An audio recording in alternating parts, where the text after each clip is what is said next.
And so what would your advice be for anyone who's struggling at the moment, whether it's kind of adjusting to going back out there or still being stuck at home? Or, I mean, I'm in Melbourne at the moment, where you think the restrictions are going to lift and then they weren't, and then there's all that uncertainty.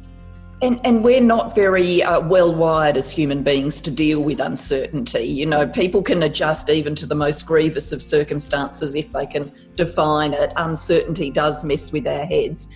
My advice would be, if you feel like it's moving from just an ordinary ups and downs of living, even though this isn't an ordinary time, but, you know, the kind of usual set of emotions that people have around a day, to something that you're really fixated on and it's really worrying you, then don't do it alone. Reach out for help. Beyond Blue is there. There are fantastic other mental health services. There are people on the coronavirus wellbeing support line waiting to take your call. If you don't feel like talking to someone, there are online ways to engage. And of course, there's the support that comes with being in contact with family and friends, and just the, you know, daily stress relievers, whether it's going for a walk or reading a book or somehow getting away from, you know, the news cycle, the devices, and just taking a bit of time out. I think all of those things can make a really big difference. And I think that's probably a good thing for people to know as well, is that, yeah, you know, everyone's struggling with it. And to know that there are people, not just professionals who deal with mental health issues, but professionals who are dealing with coronavirus-related mental health issues. That's really important, I think, for someone at home to know, yeah, there's someone who does know how to deal with this, even though this is our first pandemic, as someone said to me the other day.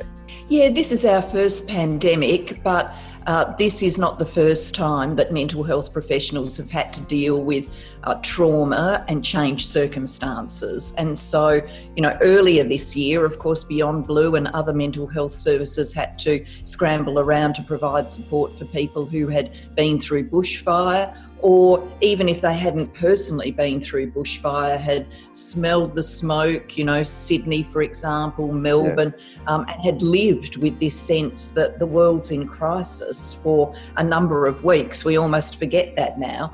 And you know, this pandemic, whilst what's causing it is different and some of the manifestations are different, the emotional reaction is around the same. And mental health professionals know that that can have a set of worrying problems for people, anxiety, thinking that the future is hopeless, and they know how to deal with that.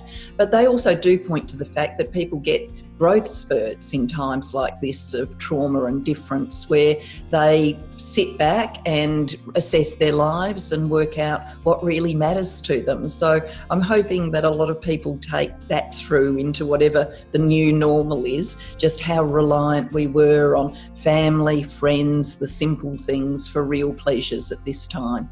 And what have been the positives that have come out of this time for you? Well, for me, it is that sense of being in place. It is the sense of, more day-to-day rhythm than often my life gives me, because, you know, one day can be completely unlike another. This has had more rhythm to it.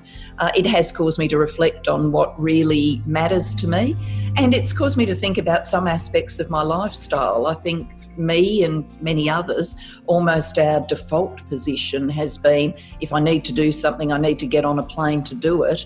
I think for the future, the default position will be, can I do it like this? And the getting on a plane and all of the disruption that comes with that change in circumstance and lifestyle, I think there will be less of that in people's lives.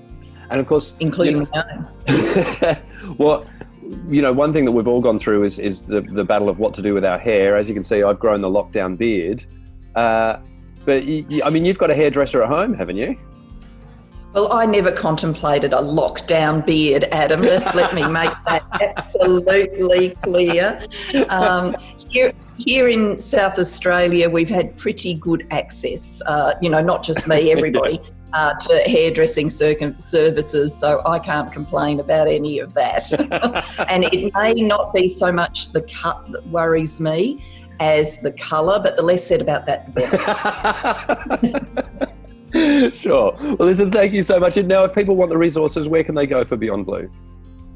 Well, if you jump onto the website, that's the best place to start. So it's Beyond Blue, just as one word, .org.au. There's a huge array of online resources, and then there's all of the pointers to our forums, which happen online, but also the support service where a mental health professional will take your call. Brilliant. Thank you so much for having the chat. And by the way, I should, at the beginning when I introduced you as the chair of Beyond Blue, I just assumed everybody else knew everything else that you've done. That's fine by me. Happy to be known, and I've got the badge on. Oh, good luck with the book launch. Good luck, not just with the book launch, with the getting out of the house and getting to the airport and facing people and going to Sydney. Thank you very much.